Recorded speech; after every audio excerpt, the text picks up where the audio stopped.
the Track Star production.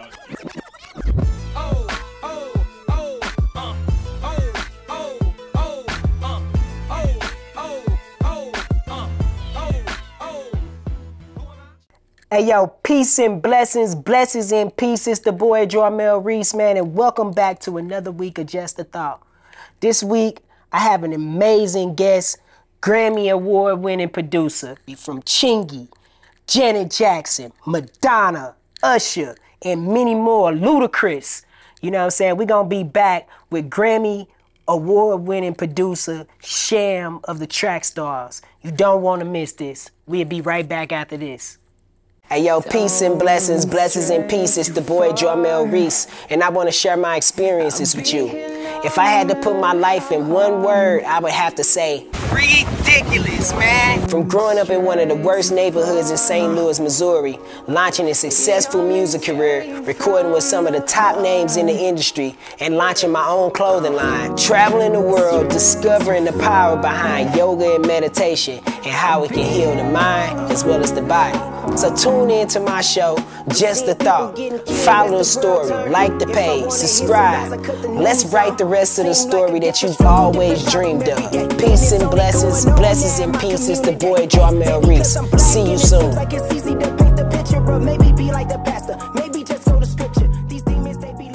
Welcome back, y'all.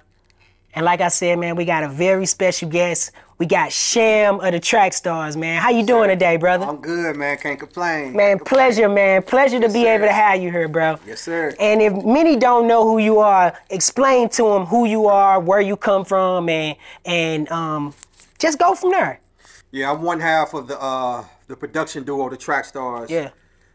Me and my business partner Alonzo started the Track Stars. I want to say probably like about 2002. I want to say coming into 2003. So you know, and you know, anybody that know me in St. Louis know that I was, you know, I've always been in the hip hop scene. Yeah. I was in a rap group called Out of Order.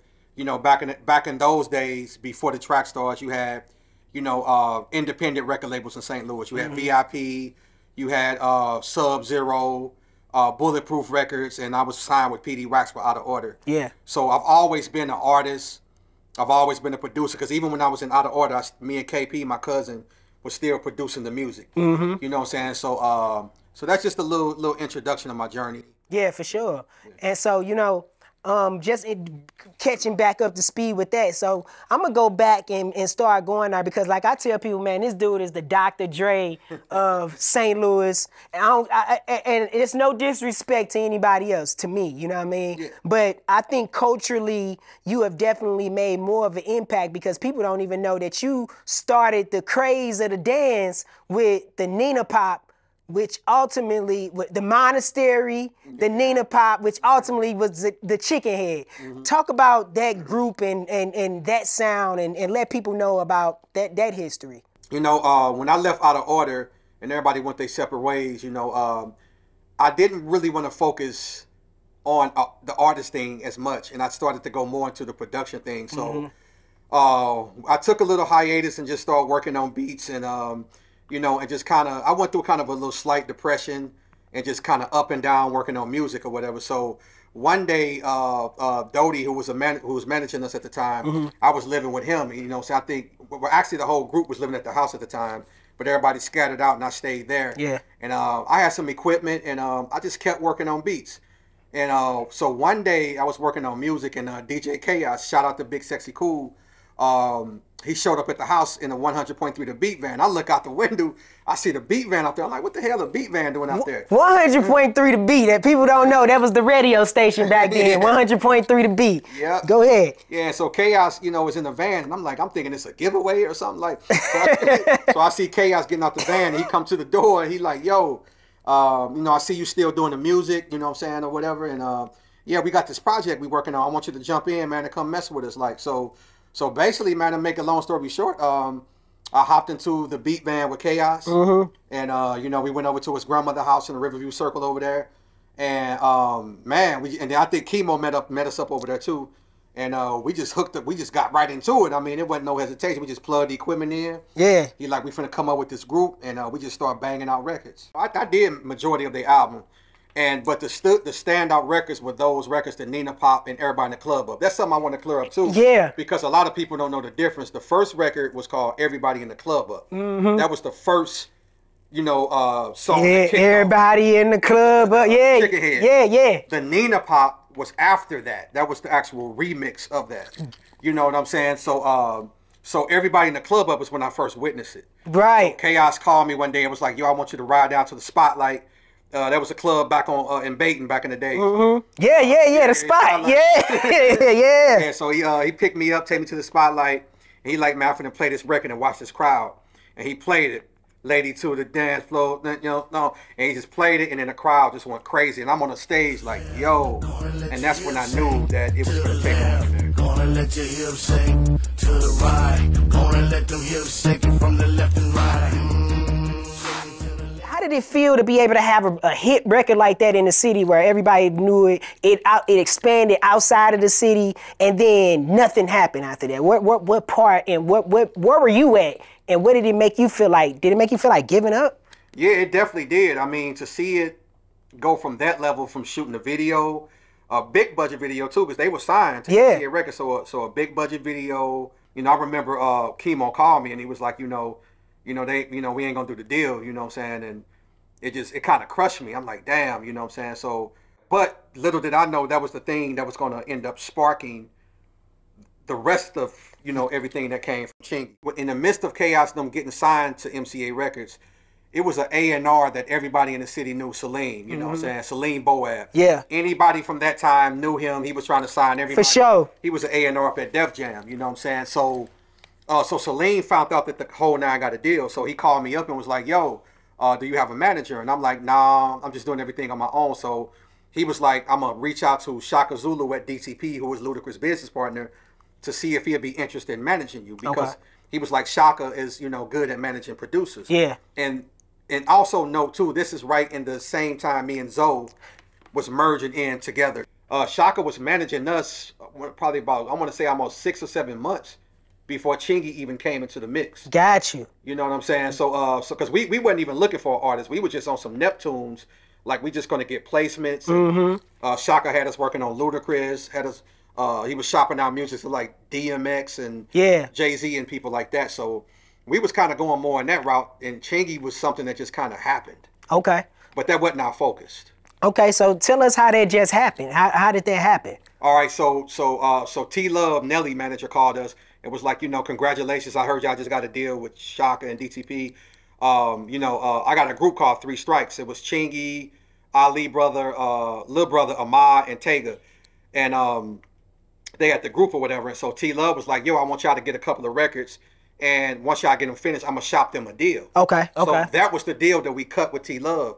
So I want to say 2 weeks into working with them, me and Zoe was in there mixing the record, and the group was in the room over, and we just heard rumbling. You know what I'm saying? So they started breaking out, fighting in there. So me and Zoe came in, broke up the fight. Yeah. And from that fight, the group ends up breaking up. Oh wow.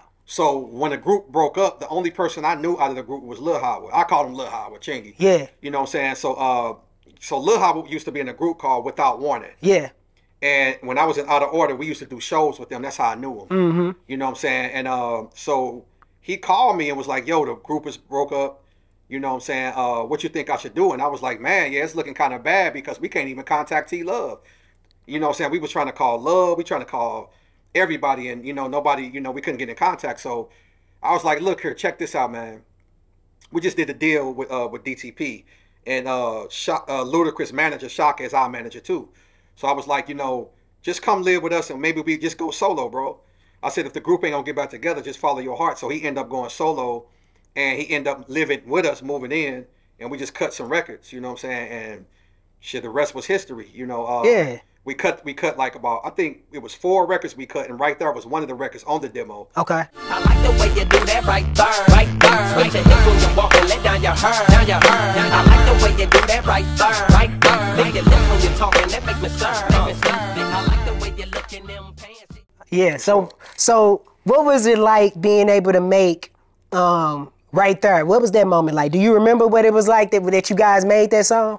Yeah, I could kind of vividly remember had my bottle with E&J. That was my best friend at the time. Yeah. You know what I'm saying? I was doing my drink and got into my vibe meditation, and I just got on the MPC, just started hitting, boom, boom, do, and I just started playing it, started vibing out, and then Chingy was in the next room. I said, "Come in here, bro," and he came in there, heard the beat, and he was like, "I got something to that," and we just started vibing, and then he just started rhyming and spitting, and it just came together, and then Zoe was playing in Dr. Vegas at the time, so he came back and heard it, and then he just came in and started adding stuff to it, and then we just started building it, producing it, and then that's how it happened, that easy. And just like that. 15 minutes. I tell people all the time, we made that in 15 minutes. We was riding high, you know, we got our DTP jackets, we got the song mixed and mastered, and you know, we take it up to the beat, to the radio station. So we thinking, okay, we signed with DTP, they just gonna play it, but they didn't, you know what I'm saying? No, they didn't, you know what I'm saying? So I always tell, and I ain't even trying to throw a bro no under the bus, I'm just telling the honest story. Yeah. But they didn't play it, you know what I'm saying? So me and Zoe was like, damn. So we got Shock on the phone. He made some calls and was like, don't worry about it. They gonna, you know, get it worked out. So the record, so Shock and them started spreading the record out, and Jermaine Dupri. Wow. You want Jermaine Dupri heard right there, and when Jermaine started playing it, it just went crazy, and then it just exploded from there. Wow. So the record didn't break in St. Louis. You tried to break it here, and then Jermaine Dupri ultimately ends up breaking the record. Then Jermaine ends up being on the remix. Exactly. You see how it worked? Yeah. It ended up, Trina, shout out to Jermaine Dupri. Yeah, Trina and Jermaine Dupri ends up getting on there, and that actually was that connection. You know what I'm saying? That's crazy. Yeah. That is crazy. What's crazy is that now how we look at this whole thing of how it happened. Like you said, we were talking about how you were being set up for this moment. So then let's go back to the Nina Pop, the Monastery, the this. That dance ends up coming with Chingy with the chicken head. Chicken head. Which becomes the worldwide dance. And it came from you making this beat, giving it to the whole nine.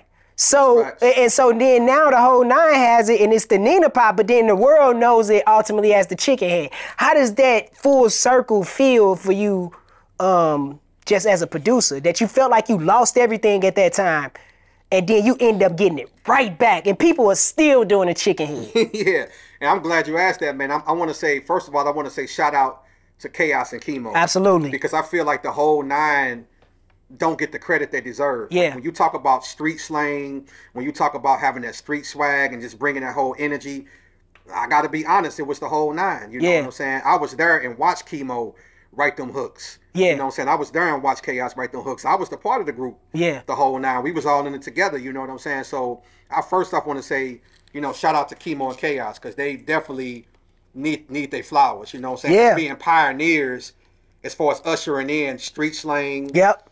I'm talking about bringing the real streets. Yeah, they did. St. Louis to the industry, because you had Nelly doing his thing, we was doing our thing, but it wasn't no real street. Nah, you guys were more like party. Yeah. They was party street. Yeah. So I got to give them their flowers for that. Yeah. Because I feel like they don't get a lot of credit, you know what I'm saying, for that. And I was a part of that. So I want to first off say that. Make sure you subscribe. Make sure you like. Make sure you love. Make sure you share. You know what I'm saying? We got a lot of cool giveaways that's going to be coming out this month. You know what I mean? Make sure you go into the clothing line. We got the 9 collections with the S. Go over there so you could be able to shop. You can go and get you a spiritual advisory shirt. Everything that you want to be able to get from the 9 collection. You know what I'm saying? Donate, all that stuff. The link tree is in the description. Peace and blessings. Blessings and peace. It's the boy, Jarmel Reese, and it's another week of Just a Thought. What was it like being able to, one moment you sleeping on the couch, eating Boca burgers, getting sick, eating all this stuff, and then boom, #1 record in the world. Not only that, you came back with Holiday Inn. One phone call away, with Jason Weaver. With Jason Weaver. Like, Ludacris, Snoop Dogg on Holiday Inn. What's going through your mind at this time? It was it was a big lucid dream. That's what it felt like. It was just lucid. Like, it was just like, it almost felt like, I said, it was a dream. That's the closest thing I could describe, because it happened so fast. Yeah. I mean, 1 minute, like you said, we sleeping on the floor, we going through just everyday life, and then the next minute, we got the #1 songs, and then we in the studio with all these big artists, Snoop Dogg, Raphael Sadiq, when we did the Splash Waterfall Ludacris remix.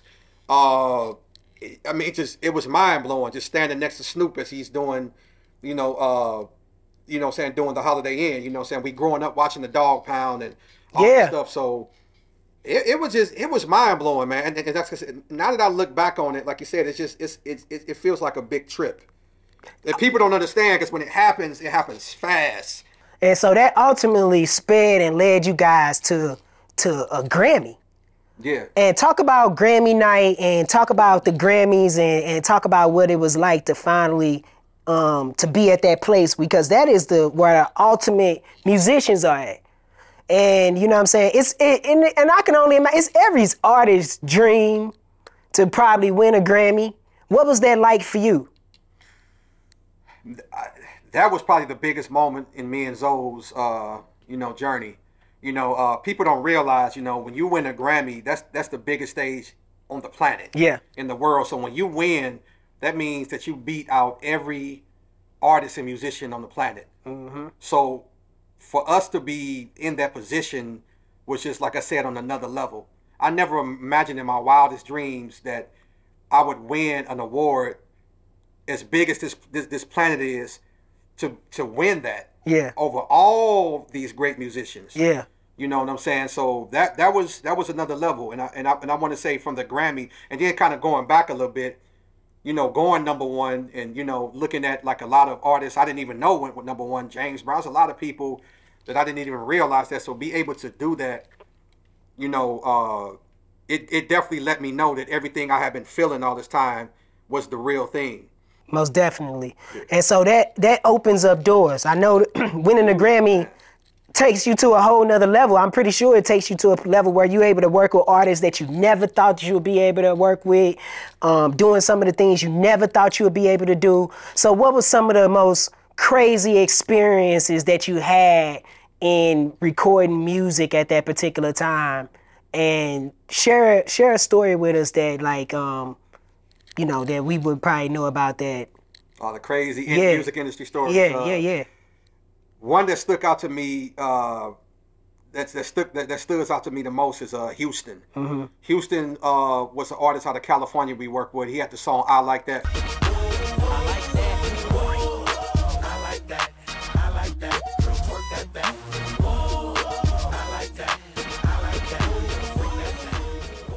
Capitol Records signed Houston a little bit after the Chingy success. They was hot. Everybody wanted to sign with Capitol. Mm-hmm.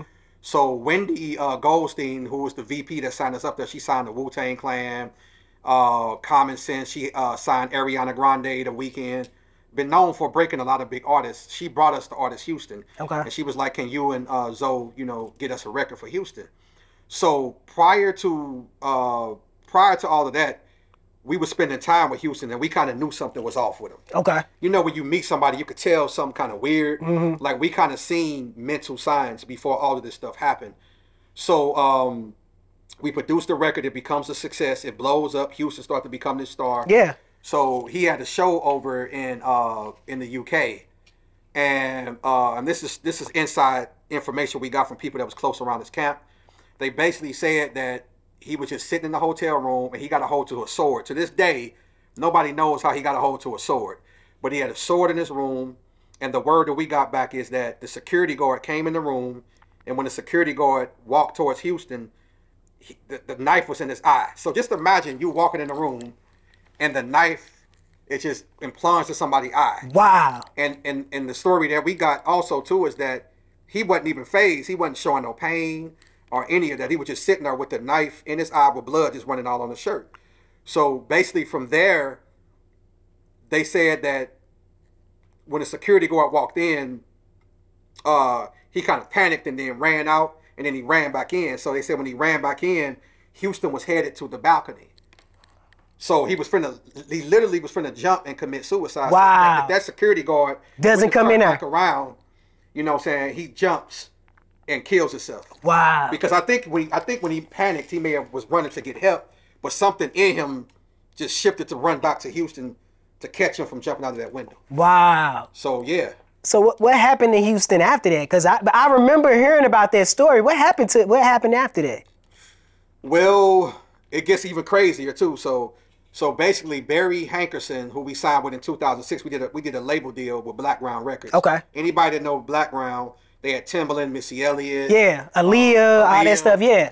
Barry, that was his niece. Okay. You know what I'm saying? So Barry signs us over to Blackground, and when I knew that the industry was wicked, it's when Barry Hankerson called us and said, "What do y'all think about signing Houston?" And me and Zoe was like, "Signing Houston? He just almost killed himself, stabbed his eye out." Yeah, yeah. And Pops was like, we called him Pops, and Pops was like, "That'd be some crazy rock star type of stuff. Like, you know, his eye stabbed out. We could put a patch over his eye. We could make him to this like crazy rock star." And it just didn't sit right with me and Zoe. We had a conscience, and we like, nah, we don't want to, you know, take his trauma and monetize his trauma. That's what they were trying to do. Yeah. But that's what showed me that the industry didn't care about artists. Yeah. They clearly seen that this dude was mentally sick. Mm-hmm.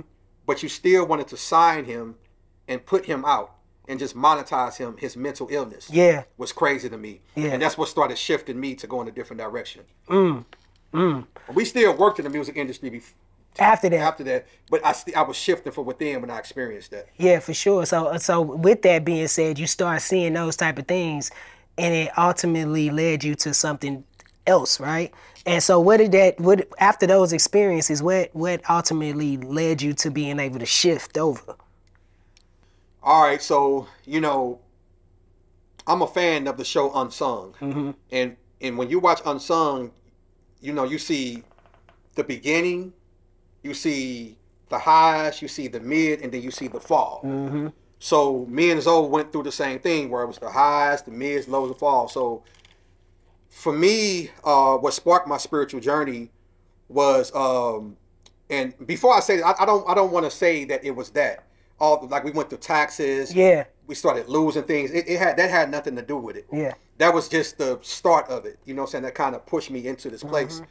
So what sparked this spiritual journey that I'm on now, and the person I became, is it's an artist named Titus. Shout out to Titus, who we work with. He had signed a deal with Hits Committee and Myth Hits. Yeah. And so one night we were in the studio. Zoe was in California. We was working on some songs, and I think we end up working in the studio till about 7 or 8 that night. It was real late, like whatever time. So we closed the studio down. Everybody went to sleep. So I did my ritual, what I always do. I locked the door, made sure everything was secure, made sure the house was locked down, and I went to sleep. So I woke up. I went to sleep, I want to say around 7:30, and I woke up around 9:30. When I woke up, I noticed that the door was open. Okay. One thing about me is I always lock my door and sleep with the door closed. I'll never sleep with it open. So I'm looking at this door open, and it's open at an angle too, like, you know, like that, like if somebody's counter corner, yeah. Caddy corner type of stuff. I'm looking at the door, and I'm like, okay. And then what was interesting is that the door was still locked. It's one of them doors where you twist the thing and lock it. So it was still even locked. So when the door was open and you grab it, you could still feel it locked. Yeah. It's crazy. So I'm like, man, this is weird. And I'm feeling this weird presence. So I didn't think nothing of it and went back to sleep. I just brushed it off as a coincidence. So I get a knock at the door, went back to sleep, and I get this knock at the door that wakes me up. And it's Titus and Jesse at the door, because they were the only ones in the house. Jesse was engineering and Titus was the artist. So I opened the door, and the first thing I was going to ask them is which one of y'all, you know, came in the room and didn't close my door. So when I looked at them, I automatically knew something was wrong. Their face was pale, hands was kind of shaking, and they was like, you need to see something now. So they take me through the house, and it was like the wildest lucid trip that I've ever seen, to where every door in the house was open at that angle.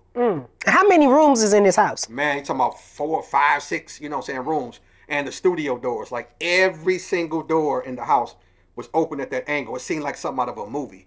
So I'm walking through the house, and I'm like, man. And the basement door was wide open. Now, so what's unique about the basement door is that it was bolted from the inside. And I think Zoe had the key at the time. He was in California. So anybody that used to come to that studio know that you couldn't get in unless we let you in from the inside, from the bolts. Got you. So I was looking at the basement door as we were walking through the house, and this stuff was like perfectly taken out. Like it was like the door was just like, it was like perfect. There was no force entry. It was no nothing. It was just like everything was perfect. If you told this story, somebody would think y'all was on drugs, bro. Yeah. That's why, I mean, that's why this is my first time telling this story publicly. That's why we kept it a secret amongst us. We never told nobody this. You know what I'm saying? Because we knew that people would think we was crazy. I mean, they was smoking, they was drinking, or somebody broke in the house. And one thing about me, I'm very observing. Like, I can see and know when something is on or off. I'm just intuitive like that. But that was some wild stuff, man. I mean, you know, and we all sat in the studio and looked at each other, and nobody would say a word. We was shooken. And after that, you know, we just kind of kept it secret, kept it to ourselves. And then I want to say probably about a week after that incident happened is when I just went cold turkey on everything. Cold turkey? What you mean by on everything? Like I stopped smoking, I stopped drinking, I stopped eating meat, I stopped doing all this. I started seeing numbers on the clock. Back at a time where it was not one video on YouTube or anything about somebody seeing numbers. Yeah. Now you click on YouTube, you see angel numbers everywhere, videos. But at that time, I was seeing these digits, and I stopped smoking, stopped drinking, went from eating chicken and to a complete vegetarian into vegan to plant-based. Yeah. So it was just like I just stopped everything and just started shifting more into spiritual knowledge. Wow. And so, wow, after you done this, you stop eating meat, you stop smoking, you stop doing these things, which is part of pretty much the lifestyle. How do people treat you moving forward? And does this cost you any business, or what happened? Man, it cost a lot of business. I mean, we lost on a lot of deals, a lot of opportunities. People was calling me crazy. You know, Sham has lost his mind. You know what I'm saying? He on this crazy, spiritual, weird stuff. Yeah, I mean, I got talked about like a dog. Like, they like drugged me like through the mud. You know what I'm saying? I remember Zoe was called me in the office one day, and he was like, you know, that stuff you putting on Facebook, people think you crazy. It's kind of hurting our business a little bit. You know what I'm saying? So, yeah, people thought I was losing it, man. I mean, I lost a lot of like friends, all type of stuff. Like, you know. So. How does this feel? Because I know you. One thing I know about you, you're a real giving person, right? And so I'm pretty sure these were people that you've gave to. People that you've probably helped at this particular time, and then they're turning their back on you because of you making a decision for you to try to be able to move forward in your life. How does that feel for you personally? Man, it was real hurtful for me because I felt like people didn't want to deal with the spiritual Sham, the person I was shifting into. Yeah. They only wanted to deal with that straight three-dimensional producer Sham that's just focusing on the money and the music. So you're right, it was very hurtful because I'm like, man, I got all these people around me. And then when I started going through this shift, I just started seeing people leave one by one. And it was hard to, it was definitely hard to deal with, you know, from losing business deals. Not only were we losing friends and people, but it was, you know, material possessions, homes, money was like, you know what I'm saying? Money was drying up, you know what I'm saying? So that was a very hurtful time for me because I didn't understand why this was happening. I thought I was changing for the better, so that would help things, but it seemed like it was getting worse. Yeah. As far as the material aspect. Yeah, because now you losing all the material things that came along with that life. Yeah. And so now it's like, you're trying to take on this whole new life. And I think that's the scary part about this stuff, right? Is that when you take on this whole new life of trying to be this light being, all those things that came in that three-dimensional world must leave you. Yes. And you have to say bye to it. Facts. And that in its own, to be able to do that mentally, how are you still here? For real, because millions of dollars, #1 record in the world, all these things to be able to have access to probably any woman you want, any car you want, anything you want, to now you losing it. Did you feel like you were doing something wrong in trying to be right? You hit it on the head. That's exactly how I felt. I'm like, man, I'm evolving to something better, but it seems like the more I evolve, you're right, things are just getting worse and worse and worse. And what kept me going is the feeling from within that I felt. I felt like something was shifting in me that was showing me things that got me infatuated within that knowledge, that kept fueling me, to kept me going. And that's why I always tell people to lose all of that, to go cold turkey, and then to be just as strong as I am today. It was the knowledge. Yeah. It was the knowledge, it was the inner feeling, it was the shadow work, it was the continuing of knowing what was happening to me and learning what was happening to me and coming into that full circle of understanding. And once I found out what was happening to me, then that's what gave me the confidence to keep following the path. And as you see today, it was right. Yeah. With this big global shift that we see in the world. Right. That's happening before us. And so where are you at today? Man, I'm at a very peaceful place where I've forgiven myself. I've forgiven everybody else, you know what I'm saying? But I'm at a peaceful place. And what brings me peace is understanding. Yeah. You know what I'm saying? I always tell people, the more you understand yourself, the more you understand others, because we all are a reflection. Absolutely. So I'm at complete peace, and I'm more alert and more aware, you know what I'm saying, too. That's another thing, too. So yeah, to answer that question, I'll say where I'm at today is I'm at a peaceful place, and I've accepted my purpose, my calling. Yeah. That's another thing, too. Like, once you start losing those things and let it go, then you are accepting, saying, okay, I accept this, because that's what comes with it. So I just accept it, and I just, whatever my calling is or whatever is for me, I'm gonna just take it and move with it. Yeah. Yeah. Yeah. So what ultimately, like you said, is really figuring out your purpose. How are you now able to do your purpose and still maintain your spirituality?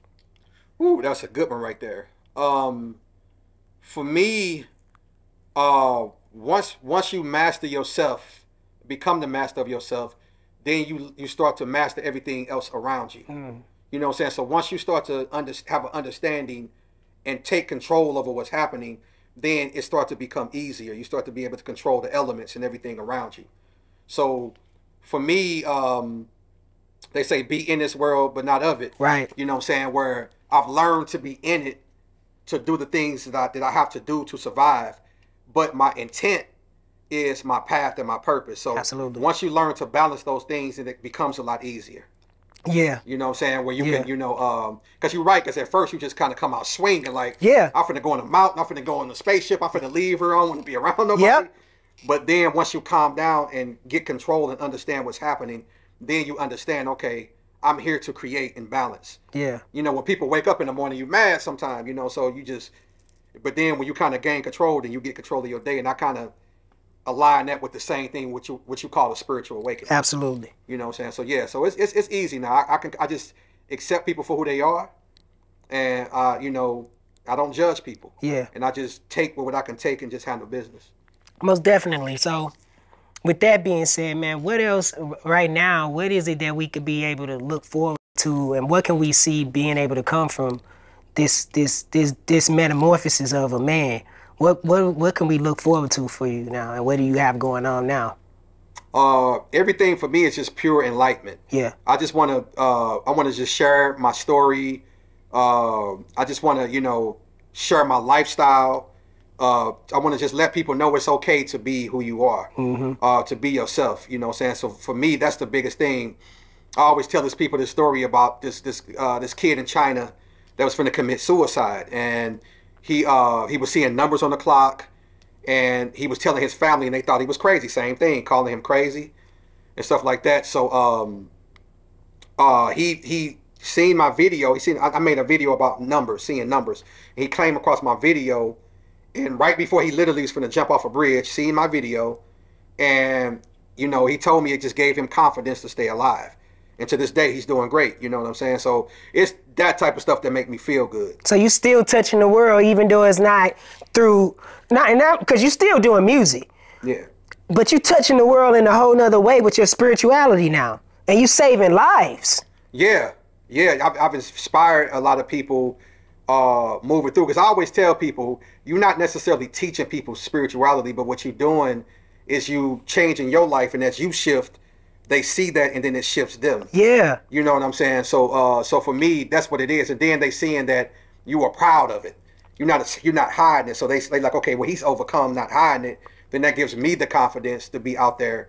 And I feel this will be for, because people will ridicule you. Because I'll tell you a real quick story real fast.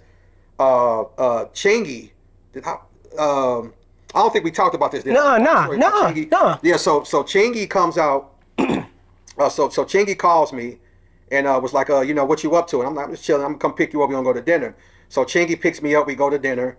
And he like, man, as I'm sitting in front of you, you seem like you're the same person. You just seem, of course, you're more smarter, more intelligent. But he said, you seem like you're the same person. I'm like, why is this dude saying this?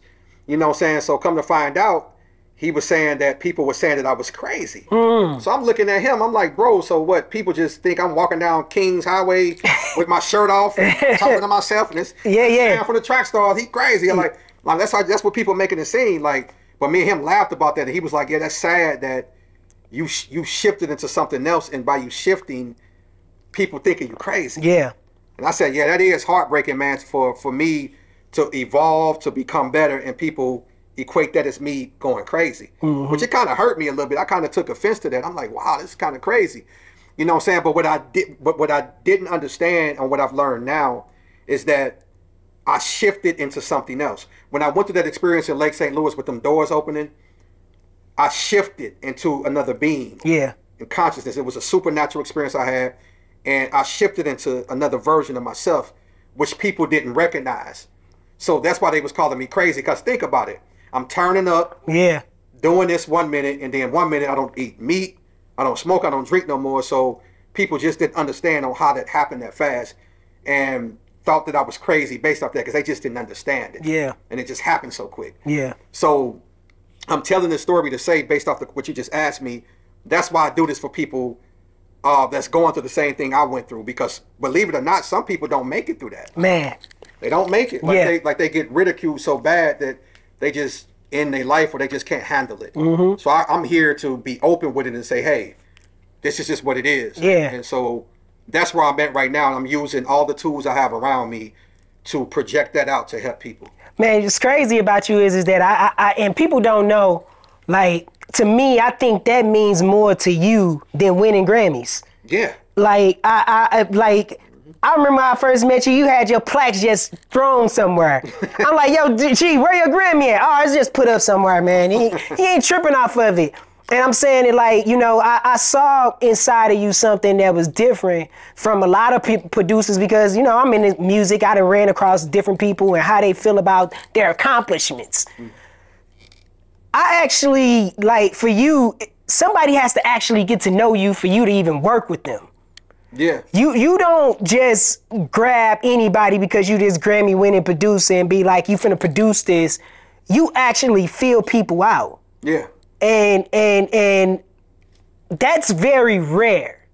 And so what I'm saying to you is that, like, how does it feel to feel like I feel more accomplished by helping another human being than I feel like my own self accomplishments?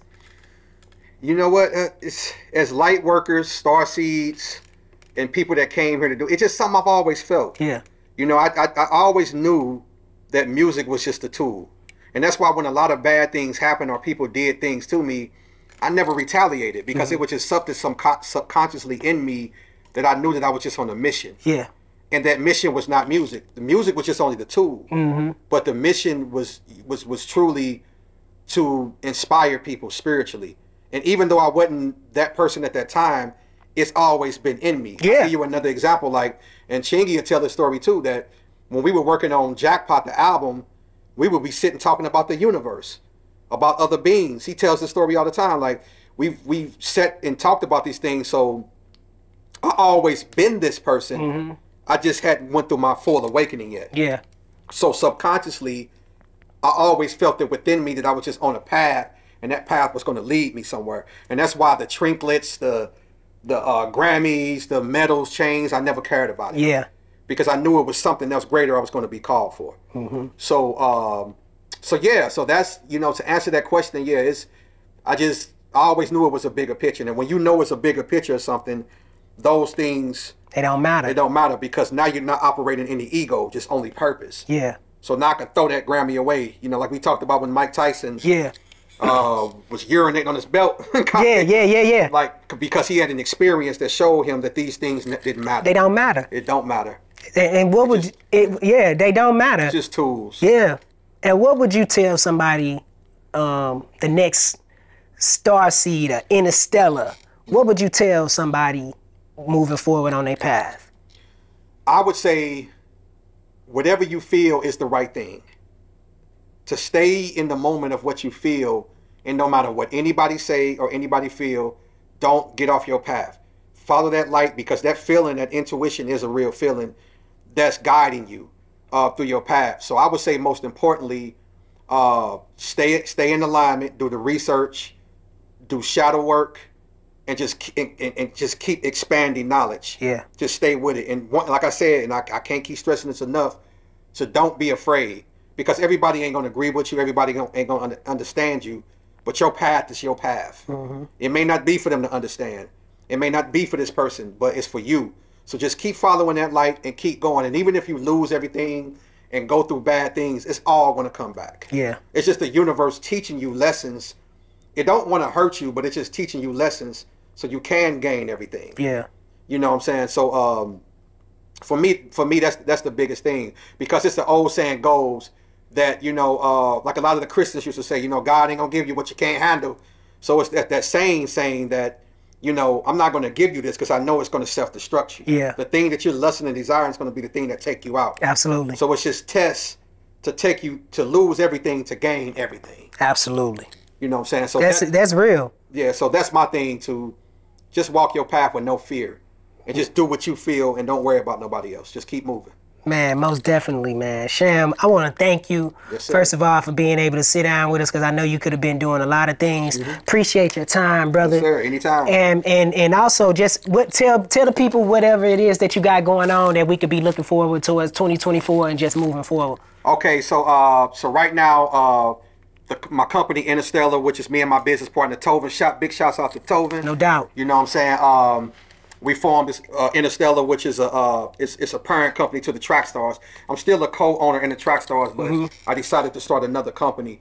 So Interstellar is just music. We're still developing artists. We're still doing spiritual music. Yeah. We're still doing these things. And then also too, I partnered with the company Big Picture Media, who is a media-based company out of St. Louis. Yeah. That's about to expand on a big multimedia conglomerate, man. Just making movies and films, audio with studio, music artists, whatever you can imagine.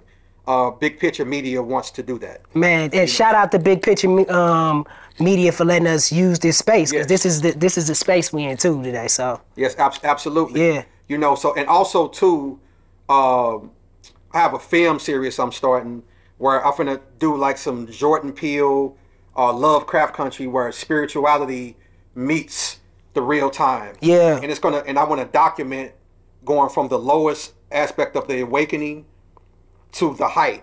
So it's going to be like on some Lovecraft Country. It's going to be crazy, you know what I'm saying, where I'm going to take, like, you know, the gutterest dude on the planet, where he could just be riding around smoking weed with his boys, and then he just sees something that shifts within him, and it's going to document his change or her change in real time. It's going to be real it's going to be sci-fi. Yeah. It's going to be real interesting. Oh, yeah. But the people, I feel like they're going to relate to it. most definitely. Make sure when you get that done too, we gonna air that stuff here, Yeah. so we could be able to show people that type of stuff too, bro. And then also real quick, and shout out to our artist Ariana. Yeah. You know what I'm saying? Ariana, you know, is a pop R&B artist out of Illinois that we, you know, saying that we got together with.